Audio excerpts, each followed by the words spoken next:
Good morning बच्चों। आज हम विकास के नियम एवं सिद्धांत पढ़ेंगे। बाल विकास में अनेक अध्ययन भी हुए हैं, शोध भी करे जा चुके हैं। लेकिन विकास का जो नियम और सिद्धांत है वो प्रारंभिक अवस्थाओं पर किए गए हैं और अंतिम विकास की अवस्थाओं पर। बाल विकास अध्ययन का प्रमुख उद्देश्य सामान्य बालक के विकास के प्रतिमानों का अध्ययन करना ही है, उसकी जांच करना है, ताकि उसी के आधार पर बालक के सर्वांगीण विकास के लिए समुचित संसाधन जुटाए जा सकें।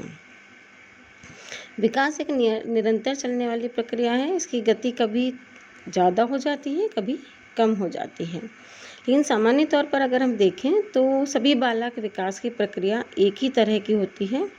विकास रुक रुक कर हो रहा हो, परंतु विकास में ऐसा नहीं है कि हर एक व्यक्ति बालक का विकास करने का अपना अलग ही ढंग होता है। कुछ कदम आगे बढ़ा कर के विकास करते हैं और कुछ प्रयत्नपूर्वक विकास के मार्ग पर चलते हैं।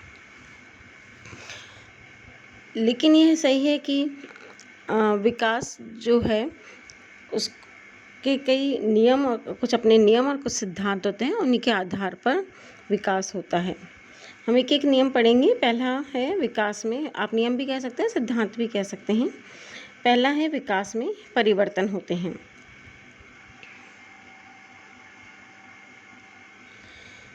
विकास परिवर्तन का एक लंबा सिलसिला है। गर्भाधान से ही विकास जो है वो प्रारंभ हो जाता है और जीवन पर्यंत चलता रहता है, लगातार चलता रहता है। चाहे वह शारीरिक विकास है, मानसिक विकास, बौद्धिक, सामाजिक एवं संवेगात्मक, हर दिन परिवर्तन होते रहते हैं। शारीरिक परिवर्तनों को हम फिर भी आसानी से देख सकते हैं, समझ सकते हैं।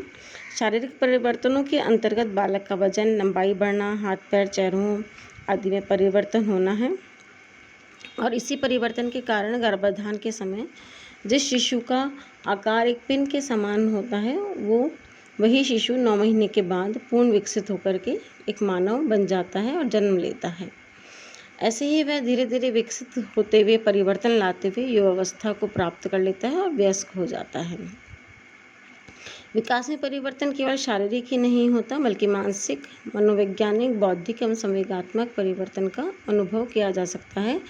और ये जो परिवर्तन है, मानसिक, मनोवैज्ञानिक, बौद्धिक, ये मृत्यु तक चलते रहते हैं। जब तक व्यक्ति वृद्ध होता है तब तक नई नई बातें सीखता है, नई चीज़ें सीखता रहता है, मानसिक विकास उसका होता रहता है। हर एक अनुभव उसका एक अलग होता है और उसमें परिवर्तन आते रहते हैं। दूसरा है विकास का एक निश्चित प्रारूप होता है। प्रत्येक प्राणी, चाहे वह पशु हो या मानव, विकास का अपना एक निश्चित प्रारूप होता है। व्यक्ति का शारीरिक विकास 2 दिशाओं में होता है, मस्तकाधोमुखी और निकट से दूर की दिशा में। पहले हम पढ़ेंगे मस्तकाधोमुखी, यानी सिर से पैर की तरफ। विकास के इस क्रम में शारीरिक विकास सिर से पैर की तरफ होता है। विकास सिर वाले भाग में होता है सबसे पहले, उसके बाद वह धड़, पेट, पीठ की ओर आता है और सबसे अंत में पैर वाला भाग विकसित होता है। भ्रूण अवस्था में भी जब शिशु माता के गर्भ में रहता है तब सबसे पहले उसके सिर का विकास ही होता है और उसके पश्चात उसके निचले हिस्सों का विकास होता है। शिशु के ये तो शारीरिक विकास अगर हम आराम से देख सकते हैं कि पहले जब बच्चे को अगर हम उल्टा लेटा देते हैं तो वो धीरे धीरे पहले सिर उठाने लगता है और उसके पश्चात वो नीचे की तरफ का हिस्सा उठाता है। तो लेकिन अगर हम शारीरिक विकास के अलावा मानसिक विकास, संवेगात्मक विकास भी अगर हम देखते हैं तो पहले वह उसके मानसिक विकास होता है। धीरे माता को देखकर जैसे हंसना, मुस्कुराना है, भाव, अपने इमोशंस को चेंज करना है, और उसके पश्चात उसके नीचे के हिस्से के विकास होते हैं। तो हम कह सकते हैं कि सिर से पैर की तरफ विकास होता है। दूसरा है निकट से दूर विकास क्रम, यानी केंद्रीय भाग से दूर के भाग में। निकट से दूर विकास क्रम में शारीरिक विकास पहले केंद्रीय भागों में अर्थात सुषुम्ना नाड़ी के पास वाले क्षेत्र में होता है और तत्पश्चात सुषुम्ना नाड़ी से दूर के क्षेत्र में होता है। उदाहरण के लिए अगर हम देखें तो शिशु के मस्तिष्क, गर्दन, धड़ एवं पेट के अंगों में क्रियाशीलता जल्दी आती है। और अगर हम देखें तो बालक जो है वो पहले अपने कंधे, भुजा को उठाने लगता है और फिंगर्स का जो उसका मूवमेंट होता है या परिपक्वता जो है वो सबसे बाद में आती है। शिशु के कंधे, गर्दन, हाथ की क्रियाओं का विकास पहले होता है, उंगलियों का बाद में, हम यह कह सकते हैं। जैसे शिशु गेंद को पकड़ने के लिए गेंद उसको अगर दी जाए तो पहले वो अपना पेट के सहारे, हाथों के पूरे भुजाओं के सहारे से गेंद को पकड़ता है और पूरे शरीर ही उसका उस गेंद को फेंकने और पकड़ने में चलायमान हो जाता है। वह दोनों हाथों से झपट कर गेंद को पकड़ता है, लेकिन जैसे जैसे उसकी उम्र बढ़ती चली जाती है उसकी पकड़ने की जो वो कलाइयों, उंगलियों तक ही सीमित हो जाती है। अर्थात हम कह सकते हैं कि निकट से दूर के विकास के क्रम में सुषुम्ना नाड़ी के पास का विकास पहले होता है और उससे दूर का बाद में। इसी प्रकार से सामाजिक, मानसिक, भाषा विकास सभी होते हैं। तीसरा है, विकास में वैयक्तिक भिन्नताएं पाई जाती हैं। हालांकि बालक के विकास के प्रतिमान सभी के समान होते हैं, सभी के समान देखने को मिलते हैं, लेकिन फिर भी हर एक बालक के विकास प्रतिमानों का अपना स्वरूप होता है। हर एक बालक के शारीरिक एवं मानसिक विकास के क्रम में अपने विशिष्ट ढंग के होते हैं। विभिन्न बालकों के विकास दर एवं प्रतिमानों में पर्याप्त भिन्नता देखने को मिलती है। ऐसा बालक दुर्लभ होता है जो अपने वृद्धि के संपूर्ण काल में सभी निरीक्षित चरों में एक ही क्रम का अनुसरण करता हो। जैसे हम देखते हैं बालकों में व्यक्तिगत भिन्नता के प्रमुख कारण आनुवंशिक गुण हैं, उन्हें माता पिता से प्राप्त होते हैं और एक ही माता पिता के कोख से जन्मे हुए जुड़वां बालक में भी अंतर देखने को मिलता है। व्यक्तिगत अंतरों का फैलाव इतना अधिक है कि स्वयं मानव जाति का। इसके अतिरिक्त पौष्टिक भोजन, उत्तम स्वास्थ्य, सुंदर जलवायु, शुद्ध ताज़ी हवा, शिक्षा, समय पर संवेगों के विकास आदि भी व्यक्तिगत भिन्नता के लिए उत्तरदायी होते हैं। आप अगर जुड़वां बच्चों को देखें तो माता पिता भी समान है, आनुवंशिकता भी समान है, वातावरण भी उनकी समान है, लेकिन फिर भी दोनों के बौद्धिक, सामाजिक, व्यवहारिक सब में अंतर पाया जाएगा। तो हम कह सकते हैं कि व्यक्तिगत भिन्नताएं सबकी अपनी होती हैं विकास में। और इसी बात को हम देखें तो जो चौथा आ जाता है, विकास सामान्य से विशिष्ट की ओर होता है। विकास अनुक्रियाओं पर यदि गौर किया जाए तो पता चलता है कि विकास प्रक्रिया सदैव सामान्य से विशिष्ट की ओर होती है। बालक पहले सामान्य अनुक्रियाएं करता है, बाद में विशिष्ट क्रियाएं करता है। शैशवावस्था में बालक के हाथ, पैर, शरीर के अन्य अंगों पर नियंत्रण नहीं होता, इस कारण उनकी क्रियाएं अनियंत्रित और अनियमित होती हैं। लेकिन जैसे जैसे उम्र बढ़ती है, शारीरिक एवं मानसिक विकास होता है, वैसे वैसे उनकी क्रियाएं सामान्य से विशिष्ट की ओर अग्रसर होती जाती हैं।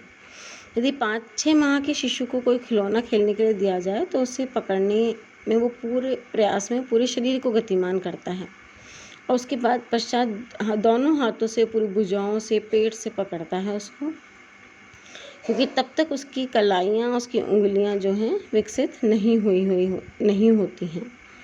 लेकिन हम कुछ समय पश्चात जब उसका विकास हो जाता है, 1 से 1.5 वर्ष का हो जाता है बालक, तो खिलौनों से खेलने लगता है, अपनी उंगलियों का, कलाइयों का उपयोग करने लगता है और एक हाथ से भी धीरे धीरे वो गेंद को कैच कर सकता है। तो हम कह सकते हैं कि विकास जो है वो सामान्य से विशिष्ट की ओर होता है। जैसे शुरू में भाषा का विकास कुछ ही शब्दों को, कुछ ही अक्षरों को वो बोलता है, जैसे ता, दा, ला, एक अक्षर ही बोलता है। उसके पश्चात वो टूटे फूटे शब्द भी बोलना सीख जाता है, दादा, पापा, नाना। फिर जैसे जैसे आयु में वृद्धि होती है, उसकी भाषा में विकास होता है, वो उसका एक्सपोज़र होता है भाषा से। अब तो वह हिंदी, अंग्रेजी की बड़ी बड़ी कविताएं भी पढ़ने लगता है, गाने भी गाने लगता है, व्याकरण संबंधी त्रुटियों को भी वो समझने लगता है, पढ़ने लग जाता है, सीखने लग जाता है। उसके पश्चात आता है 5वें नंबर पर विकास अवस्थाओं के द्वारा अग्रसर होता है। मानव जीवन में विभिन्न अवस्थाओं से होकर गुजरता है विकास। इसका प्रारंभ गर्भाधान से होता है और मृत्यु पर्यंत तक अविराम गति से चलता रहता है। जीवन यात्रा के सफ़र में व्यक्ति को विभिन्न अवस्थाओं से होकर गुजरना पड़ता है। ये अवस्थाएं विकास की अवस्थाएं कहलाती हैं। प्रत्येक विकास की अवस्था जो है वो उसकी अपनी अलग विशिष्ट पहचान होती है, जो दूसरे विकास की अवस्था से भिन्न होती है। हालांकि विकास की पहली अवस्था आगे की अवस्था को प्रभावित जरूर करती है, लेकिन दोनों अवस्थाएं आपस में भिन्न होती हैं। हमें ऐसा लगता है कि बालक एकाएक चलना सीख गया है अथवा घुटनों के बल रेंगना सीख गया है, मगर ऐसा नहीं होता है। बालक में चलने या पेट के बल रेंगने की क्रिया अवस्थाओं के द्वारा ही अग्रसर होने के कारण होती है। जब उनकी शारीरिक अंगों में विकास होता है, उनमें परिपक्वता आती है, तभी वह सभी क्रियाएं कर पाते हैं उसकी अवस्था के अनुसार। 6 आता है विकास अधिगम एवं परिपक्वता का परिणाम है। बालक का शारीरिक विकास एवं मानसिक विकास अधिगम मतलब सीखना और परिपक्वता दोनों पर ही निर्भर करता है। यदि दोनों में से किसी भी एक चीज़ की कमी होती है तो बालक का विकास प्रभावित होता है। फलते बालक का चहुँ विकास नहीं हो पाता। हालांकि हम आज भी ये कि विवाद का विषय ही बना हुआ है कि विकास में ज़्यादा अधिगम प्रभावित होता है या परिपक्वता प्रभावित होती है, लेकिन शोध अनुसंधान यही कहते हैं कि दोनों चीज़ें चाहिए, अधिगम भी चाहिए और परिपक्वता भी चाहिए। जब तक बालकों के शारीरिक अंगों में परिपक्वता नहीं आती है तब तक उसकी सीखने की क्रिया सामान्य नहीं हो सकती है। जैसे एक बालक अगर छोटे बालक को अगर हम साइकिल दे दें 1 साल के बालक को, तो वो साइकिल नहीं चला सकता है क्योंकि उसमें परिपक्वता नहीं आई है। अगर हम इसके विपरीत हम देखें तो एक बालक जो कि 8-10 साल का हो गया है, उसके अंदर परिपक्वता तो पूर्ण हो गई है साइकिल चलाने के लिए, लेकिन अगर उसको हम साइकिल चलाना सिखाएं ही नहीं तो वो साइकिल चलाना नहीं सीख पाएगा। तो किसी भी विकास के अंदर अधिगम और परिपक्वता आवश्यक है। तो विकास जो है वो अधिगम और परिपक्वता का ही परिणाम होती है। अधिगम का मतलब है कि सामान्य को हम कहते हैं सीखना, अर्जित करना। वातावरण में पर आधारित वातावरण से संबंधित प्रक्रिया है, जिसको हम एक्सपोजर भी कह सकते हैं। सरल शब्दों में अधिगम को हम अभ्यास, प्रशिक्षण, आंतरिक बाह्य क्रिया, पूर्व अनुभव आदि हम कह सकते हैं, जिसमें उसका बौद्धिक और कौशल विकास दोनों होता है। और परिपक्वता जो है वो शारीरिक गुण है, क्षमता है उसकी, कि जब दूसरे शब्दों में हम कह सकते हैं कि बालक के भीतर स्वतंत्र रूप से एक ऐसी क्रिया स्वतः ही चलती रहती है जिसके फलस्वरूप उसकी शारीरिक अंगों में परिपक्वता आती है। तो विकास के अंदर अधिगम और परिपक्वता दोनों ही आवश्यक हैं। 7वां आता है विकास प्रतिमानों की भविष्यवाणी की जा सकती है। इसको एक पुरानी कहावत से हम समझ सकते हैं कि पूत के लक्षण पालने में ही नज़र आ जाते हैं। प्रत्येक विकास की अवस्था अपनी कुछ प्रमुख विशेषताएं होती हैं। उन्हीं विशेषताओं के आधार पर हम कह सकते हैं कि हम भविष्यवाणी बच्चे की कर सकते हैं। जैसे इन विशेषताओं की तीव्रता और मंदता को देख करके ही हम बता सकते हैं कि बालक बड़ा होकर के क्या बनेगा। तो बालक विकास के क्षेत्र में अध्ययन जितने भी हुए हैं उनमें स्मरण शक्ति, तर्क शक्ति, वाक शक्ति आदि बौद्धिक प्रक्रियाओं के विकास प्रतिमानों के आधार पर बालक के संबंध में भविष्यवाणी की जा सकती है कि बालक तीव्र बुद्धि का होगा या सामान्य बुद्धि का या मंद बुद्धि का। उसके पश्चात आता है 8वां विकास एक निरंतर चलने वाली प्रक्रिया है। जैसा कि हम पहले भी पढ़ चुके हैं कि विकास निरंतर चलने वाली प्रक्रिया है जो कि गर्भाधान के समय से प्रारंभ होती है और मृत्यु पर्यंत तक चलती रहती है। कभी कभी विकास की गति धीमी हो जाती है और कभी तेज हो जाती है। यह एक आयु और स्टेज के ऊपर निर्भर करता है। बालकों के विभिन्न आयु स्तरों पर इसकी गति भिन्न भिन्न हो सकती है, लेकिन यह निश्चित है कि विकास जो है वो निरंतर चलने वाली प्रक्रिया है, कहीं भी रुकने वाली प्रक्रिया नहीं है। चाहे वह मानसिक विकास हो, बौद्धिक, शारीरिक, सामाजिक, मनोवैज्ञानिक, तार्किक, संवेगात्मक, सभी के विकास निरंतर होते रहते हैं। उसके पश्चात आता है 9वां, विकास की प्रत्येक अवस्था की अपनी कुछ विशिष्टताएं होती हैं। जैसा कि हमने पहले भी पढ़ा कि हर विकास की जो अवस्था है उसके अंदर निश्चित है कि यही चीज़ होगी, अन्य अवस्थाओं में वो चीज़ नहीं पाई जाएगी। कुछ इसकी विशिष्टताएं होती हैं जो उसी अवस्था में पाई जाती हैं, अन्य अवस्थाओं में नहीं पाई जाती। इन्हीं विशिष्टताओं के आधार पर हम कह सकते हैं कि बालक का विकास सामान्य हो रहा है। हालांकि बालक एक अवस्था की विशिष्टताएं जो हैं वो दूसरी अवस्था की विशिष्टताओं को ज़रूर प्रभावित करेंगी, लेकिन भिन्न होती हैं। जैसे कि हम उदाहरण ले सकते हैं कि शैशवावस्था में जो बालक है वो क्रंदन करता है, परंतु बचपन अवस्था में बालक छोटे छोटे शब्दों को बोलना सीख जाता है।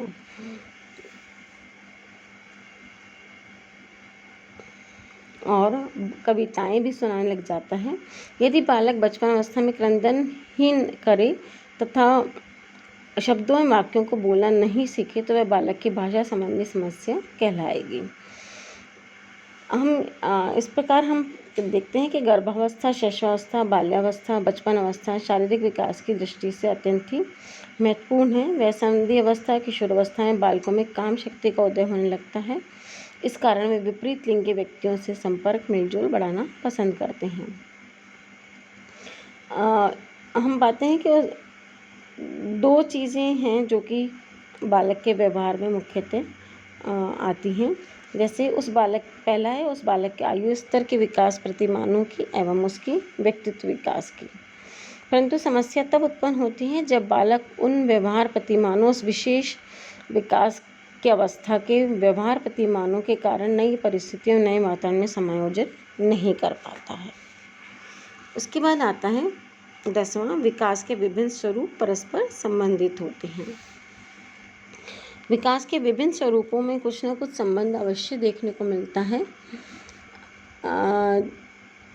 जैसे कि हम देखते हैं कि विकास की विभिन्न अवस्थाएं आपस में गुथे हुए जाल की तरह होती हैं और उन्हें अलग अलग हम नहीं देख सकते। सबका एक दूसरे के ऊपर प्रभाव पड़ता है, सब में आंशिक परिवर्तन आता ही है। जिन बालकों का शारीरिक विकास जल्दी होता है उनका मानसिक, सामाजिक, बौद्धिक, खेल, संवेगात्मक विकास भी जल्दी होता है। शारीरिक एवं मानसिक विकास में विशेष रूप से संबंध स्थापित होता है। मानसिक क्षेत्रों में होने वाले विकास भी आपस में एक दूसरे से संबंधित होते हैं। जैसे कि शारीरिक शक्ति, बुद्धि, तर्क शक्ति, संवेगात्मक स्थिरता में परस्पर संबंध रहता है। वह बालक जिनका शारीरिक विकास उत्तम रहता है वे प्रसन्नचित्त, खुश मिजाज होते हैं। उनमें संवेगात्मक परिपक्वता भी जल्दी आती है। ऐसे बालक विपरीत परिस्थितियों में भी समायोजन कुशलतापूर्वक कर लेते हैं। अतः स्पष्ट है कि शारीरिक मानसिक विकास में सहसंबंध स्थापित रहता है। अतः एक विकास दूसरे विकास को प्रभावित करता है।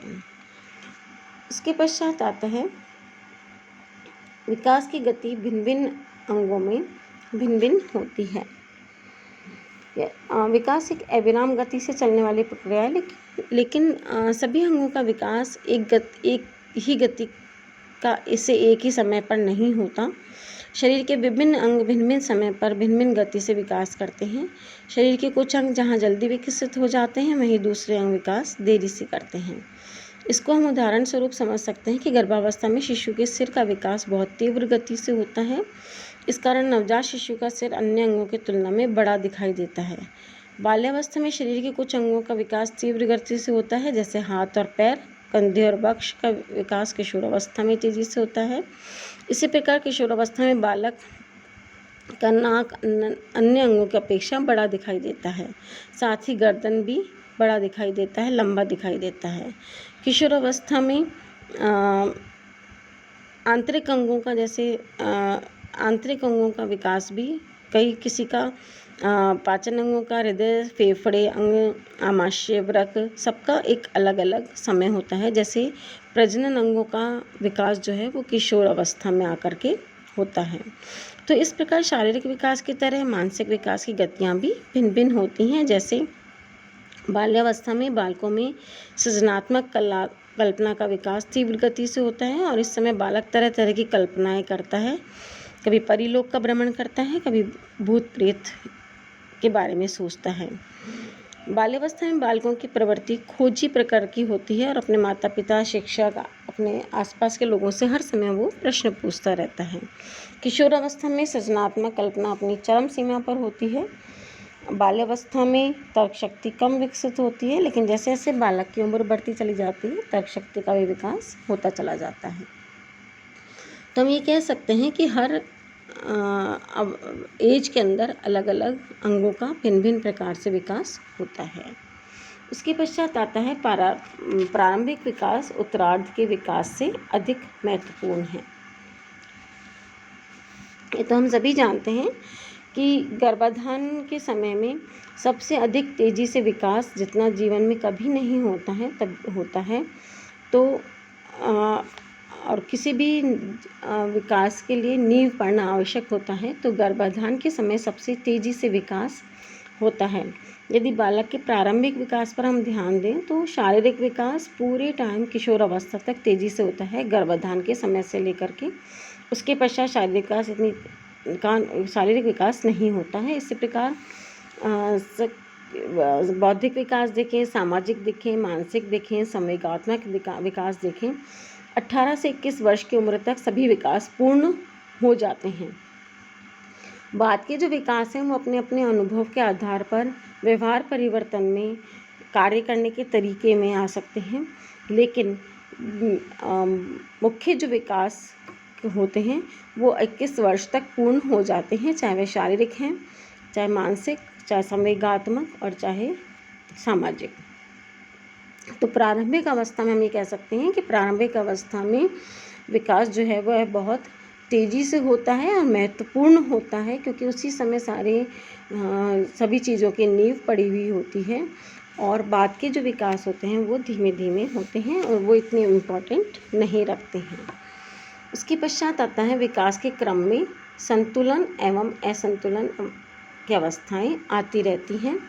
विकास प्रतिमानों पर यदि गौर किया जाए तो पता चलता है कि विकास क्रम में संतुलन और असंतुलन की अवस्थाएं एक दूसरे के बाद आती रहती हैं। जिन विकास प्रतिमानों में संतुलन होता है उन अवस्थाओं में बालक का परिवार, समाज, सहपाठी, स्कूल, शिक्षक सभी का समायोजन अच्छा होता है और उसका जीवन सरल और सुगम चलता रहता है।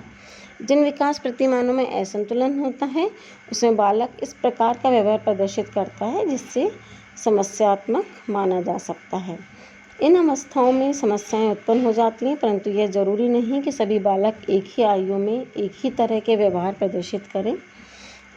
हम ये देख सकते हैं अध्ययन के द्वारा कि बालक जल्दी परिपक्व हो जाते हैं, उनमें संतुलन असंतुलन की अवस्था का विशिष्ट व्यवहार उन बालकों की अपेक्षा जल्दी प्रदर्शित होता है जिनकी परिपक्वता देर से होती है। उसके पश्चात आता है विकास प्रतिमानों में स्थिरता पाई जाती है। हालांकि प्रत्येक बालक विकास की गतियों में भिन्नता देखने को मिलती है, परंतु इसके बावजूद विकास की गति में स्थिरता पाई जाती है। विकास प्रतिमानों की यह स्थिरता बालकों के वंशानुक्रम, पर्यावरण एवं संयुक्तिकरण से नियंत्रित होती है। बाल विकास में किए गए अध्ययनों से पता चलता है कि बच्चे एक आयु विशेष में लंबे होते हैं, वह प्रत्येक आयु स्तर पर लंबे ही रहते हैं, जबकि दूसरे बच्चे जो एक आयु विशेष पर छोटे रह जाते हैं वो हर आयु स्तर पर छोटे ही रहते हैं। अतः उनकी लंबाई संबंधी विकास प्रतिमान में स्थिरता पाई जाती है। यही स्थिति मानसिक विकास की भी है। वे बच्चे जो बचपन से ही तीव्र बुद्धि के होते हैं वे वयस्क होने पर भी तीव्र बुद्धि के ही प्रतिभाशाली व्यक्ति बनते हैं। इसी प्रकार मंद बुद्धि के बालक हर आयु स्तर पर मंद बुद्धि के ही रहते हैं। तो ये थे विकास के नियम या सिद्धांत जो कि हमने आज पढ़े। इस प्रकार से हम आगे विकास के नियम विकास को जो वृद्धि और विकास को जो प्रभावित करने वाले कारक हैं वो पढ़ेंगे। धन्यवाद।